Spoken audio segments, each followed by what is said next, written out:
రాష్ట్ర వ్యాప్తంగా జరుగుతున్నటువంటి తెలుగుదేశం ప్రభుత్వం యొక్క అరాచకాలు, ముఖ్యంగా చంద్రబాబు నాయుడు గారు ఎన్నికల ముందు చేసినటువంటి వాగ్దానాల విషయంలో నిర్వర్తించడంలో పూర్తిగా విఫలం చెందారు అనేటువంటిది. దానికి తోడు ఈ రాష్ట్రంలో ఉండేటువంటి కార్మిక వర్గం ఎవరైతే ఉన్నారో ఆ కార్మిక వర్గం యావత్తు కూడా పూర్తి స్థాయిలో అసంతృప్తిలో ఉండటం అనేది జరుగుతూ ఉంది.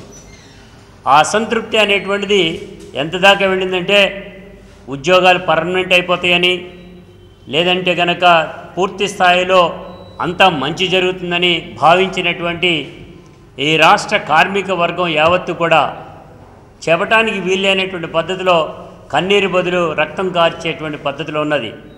జాబ్స్ అనేటువంటి అన్నిట్లోనూ తీసివేయడం జరుగుతూ ఉంది. ఒక పక్క నుంచి అబద్ధాల మీద అబద్ధాలు చెప్పేటువంటి ఈ ప్రభుత్వంలో ఉండేటువంటి పెద్దలు చంద్రబాబు నాయుడు గారు గట్టు మీద గనక చేలో ఆవు మేస్తా ఉంటే గట్టున దూడ మేయదు అనేటువంటి చందాన మేత మేసేటువంటి పద్ధతులే కాకుండా ఇవాళ అచ్చెన్నాయుడు గారు, పల్లె రఘునాథ్ రెడ్డి గారు, లేదంటే కనుక ఉండేటువంటి ఆర్థిక మంత్రి యనమల గారు వీళ్ళు మాట్లాడేటువంటి దాంట్లో ఈ రాష్ట్రంలో ఉండేటువంటి అన్నీ ఓన్లీ 15 నుంచి 20 వేల టెంపరీ ఉద్యోగాలు మాత్రమే ఉన్నాయని చెప్తున్నారు. ఛాలెంజ్ చేస్తున్నాం. ఈ రాష్ట్రంలో 3 లక్షల మంది ఉద్యోగాలు టెంపరీ వర్కర్స్ పనిచేస్తూ ఉంటే వాళ్ళని పర్మనెంట్ చేసినటువంటి దాఖలాలు కూడా లేదు. ఇవాళ కార్మిక వర్గాన్ని పూర్తి స్థాయిలో నిర్వీర్యం చేసేటువంటి పద్ధతి తీసుకునేటువంటి దీంట్లో ఉన్నది. అందుకనే ప్రపంచవ్యాప్తంగా ఏ దేశాల్లో చూసినా కానీ కూడా కార్మిక వర్గానికి అన్యాయం చేస్తే ఆ ప్రభుత్వాలు కొట్టుకుపోక తప్పు అనేటువంటిది కూడా చెప్పడం అనేటువంటి జరిగింది, నిరూపించడం జరిగింది. రాబోయే రోజుల్లో కూడా చంద్రబాబు నాయుడుకి అదే గతి పడుతుందనేటువంటి చెప్తున్నాం. అందుకే కార్మిక వ్యతిరేక ఈ ప్రభుత్వానికి నిలదీయాలని రాష్ట్ర వ్యాప్తంగా ఉండేటువంటి అన్ని జిల్లాలలో కూడా వైఎస్ఆర్ ట్రేడ్ యూనియన్ కాంగ్రెస్ కార్యకర్తలు, నాయకులు యావత్తు కూడా సదస్సులు నిర్వహించి ఈ ప్రభుత్వ విధానాన్ని ఎండగట్టాలనేటువంటి పద్ధతిలో నిర్ణయం తీసుకోవడం జరిగింది. దానిలో భాగంగానే కృష్ణా జిల్లాలో 21వ తారీఖున ఇక్కడ సదస్సు నిర్వహించుకోవడం కూడా జరుగుతూ ఉంది. అదేవిధంగా కార్మిక వర్గాల్లో ఇవాళ ఎలక్ట్రిసిటీ కానీ, లేదంటే కనుక వాటర్ వర్క్స్లో కానీ, భవన నిర్మాణానికి సంబంధించిన కానీ వాళ్ళందరినీ తీసివేయడం జరిగింది. ఉద్యోగాలకి సంబంధించినటువంటి వాటిలో అయితే లెక్చరర్స్ నిన్నటి వరకు రోడ్డు మీదే ఉన్నారు. యువజనులు అయితే ఆహాకారాలు వ్యక్తపరుస్తున్నారు. జాబులు వస్తాయన్నారు. ఏ జాబు రాకపోయేపటికీ రోడ్ల మీద తిరగాల్సినటువంటి పరిస్థితి కనబడతా ఉంది. ఇవాళ డిమానిటైజేషన్ దాని మీద వచ్చేపటికి ఏ ఒక్కళ్ళు కూడా ప్రైవేట్ జాబులు కూడా లేకపోవడం వలన పరిస్థితి, కుటుంబాలు చాలా దీనమైనటువంటి పద్ధతిలో ఉన్నాయి అనేటువంటి కనబడతా ఉంది. భూదాహంతో కొట్టుమిట్టాడుతున్నటువంటి చంద్రబాబు నాయుడు గారు 1,50,000 ఎకరాలు డైరెక్ట్గా కావాలనేటువంటి పద్ధతిలో మాట్లాడుతూ ఉన్నారు. వ్యవసాయం చేసుకుందాం, ఉద్యోగులు అయితే వ్యవసాయం చేసుకుందామని వ్యవసాయం చేసుకుంటానికి వెళితే ఆ భూములన్నీ లాక్కునేటువంటి పద్ధతి కనబడతా ఉంది. ఏ ప్రాంతంలో కూడా పోర్టు నిర్మాణాలకి ఎటువంటి పరిస్థితిలో కూడా చేస్తే కనుక 2,000 ఎకరాలు లేదా 500 ఎకరాలు తీసుకుని ఉంటే ఏకాఏకిన 30,000 ఎకరాలు డైరెక్ట్గా తీసుకునేటువంటి పద్ధతి, ఈ బందర్లో తీసుకునేటువంటి పద్ధతి చంద్రబాబు నాయుడు గారికి ఒక్కడికే దక్కింది. ఇది ఎటువంటి పరిస్థితుల్లో ఒప్పుకోమని చెప్తున్నాం. కార్మిక వర్గానికి సంవత్సరానికి 1,00,000 ఉద్యోగాలన్నీ చెప్పినటువంటి చంద్రబాబు నాయుడు కానీ మంత్రివర్గం కానీ ఎక్కడిచ్చారండి? ఒక్కటన్నా ఇచ్చారా? అందుకే అడుగుతున్నా, ఇవాళ ఒక శ్వేతపత్రం రిలీజ్ చేయండి.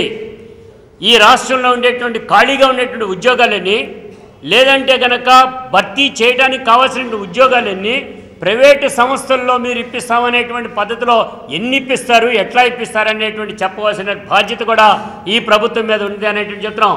కళ్ళబొల్లి కబుర్లు చెప్పేటువంటి పద్ధతిలో మీరు చేస్తే ఎటువంటి పరిస్థితుల్లో కూడా కార్మిక వర్గం తిరుగుబాటు చేస్తుందని చెప్తున్నాం. మీరు చేసేటువంటి కార్యక్రమాలు, విధానాలు చూస్తూ ఉంటే అందరూ కూడా ఆహాకారాలు వ్యక్తపరుస్తున్నాడు. అయ్యా అక్కడ ఒక ఫ్యాక్టరీ వస్తుంది, ఇంకేముందిలే విద్యుత్ కర్మాగారం రాయలసీమలో కడుతున్నారన్నారు. లాలూచి కుస్తీ పడినటువంటి చంద్రబాబు నాయుడు గారు పడటం వలన మొత్తం ఫ్యాక్టరీయే డైరెక్ట్గా వెళ్ళిపోయి బయటకు వెళ్ళిపోయింది. ఫ్యాక్టరీ డైరెక్ట్గా కూడా మళ్ళీ విదేశాలకు వెళ్ళిపోవడం జరిగింది. ఇవాళ మనం చూస్తూ ఉంటే ఎక్కడ నిర్మాణం చేస్తారు? ఐటీ నిర్మాణం ఎక్కడైనా చేస్తూ ఉన్నారు. ఎక్కడ చేశారు? ఎన్ని లక్షల ఉద్యోగాలు ఇచ్చారు? 2.5 సంవత్సరాలు అయిపోయింది, 3వ సంవత్సరంలోకి వచ్చేసాం. ఒక ఉద్యోగం కల్పించట్లా. మరి ఈ రాష్ట్రంలో యువత కానీ, కార్మికులు కానీ పడేటువంటి అవస్థలు మీరు గ్రహిస్తున్నారా అనేటువంటి అన్నాం. ఓ పక్క నుంచి రైతాంగానికి అన్యాయం చేస్తున్నాం, కార్మిక వర్గాన్ని తిలోదకాలిస్తున్నావు. నువ్వు చేసేటువంటిది ఏంటి? మహిళలని, యూత్ని అందరినీ సర్వనాశనం చేస్తున్నావే. మరి నీకు చేసేటువంటిది ఏంటి? నీ జేబులు నింపుకునేటువంటి కార్యక్రమం. అసలు నాకు అడుగుతాం, డల్లాస్ అని ఇప్పుడు వెళ్ళినటువంటి విదేశాలకు వెళ్ళావు. విదేశాలకు వెళ్ళటం వలన దానికి వెళ్ళటానికి 4.5 కోట్ల రూపాయలు నువ్వు డైరెక్ట్గా ఆ మెంబర్షిప్ కోసం ఇచ్చావు. నీ ప్రయాణ ఖర్చులు కాకుండా అక్కడికి వెళ్తున్నానని. గతంలో కూడా ఒబామాని కలవటానికి ఏ రకంగా అయితే డబ్బులు ఇచ్చి కలిసావో, ఇవాళ కూడా విదేశాలకు వెళ్ళి డబ్బులు ఇచ్చి నువ్వు ఆ మీటింగ్లో కూర్చున్నావు అనేటువంటి దానికి ఆధారాలు మేము చెప్పగలుగుతాం. అందుకనే చెప్తాం, గ్లోబల్ టెండర్ని పిలిచి ఈ రాష్ట్ర రాజధాని బాగు చేయాలనంటే దేశ విదేశాలలో ఉండేటువంటి పెట్టుబడిదారులను ఆహ్వానించాలి. నేనే డైరెక్ట్గా వెళ్ళిపోయి మాట్లాడుతున్నానంటే దాని అర్థం ఏంటి? లాలూచీ పడటానికి. ప్రజాస్వామ్యంలో ఉంటే ప్రజాస్వామ్యబద్ధంగా జరగవలసిన అంశాల్ని డిక్టేటర్ లాగా నువ్వు వ్యవహరిస్తున్నావు చంద్రబాబు నాయుడు గారు. డిక్టేటర్ విధానాలను మానుకోమని చెప్తున్నావు. మానుకోకపోతే సరైనటువంటి కాదన్నావు. ఇవాళ నువ్వు విదేశీ పర్యటనల మీద పర్యటనలు చేసి కోట్లాది రూపాయలు ఖర్చు పెట్టినా కానీ కూడా ఒరిగేది ఏమీ లేదని అన్నావు.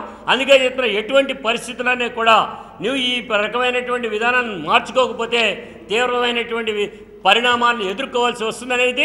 అందుకనే వైఎస్ఆర్ ట్రేడ్ యూనియన్ కార్యకర్తలకి, నాయకత్వానికి అందరికీ కూడా పిలిపిస్తున్నాం. అన్ని జిల్లాల్లో కూడా సదస్సులు నిర్వహించండి. ఈ ప్రభుత్వ వ్యతిరేక విధానాలకి, కార్మిక వ్యతిరేక విధానాల్ని ఎండగడుతూ ప్రదర్శనలు, సదస్సులు నిర్వహించమని ఈ రోజున పిలుపు ఇవ్వటం అనేటువంటి జరుగుతూ ఉంది. మధ్యలో చెప్పండి.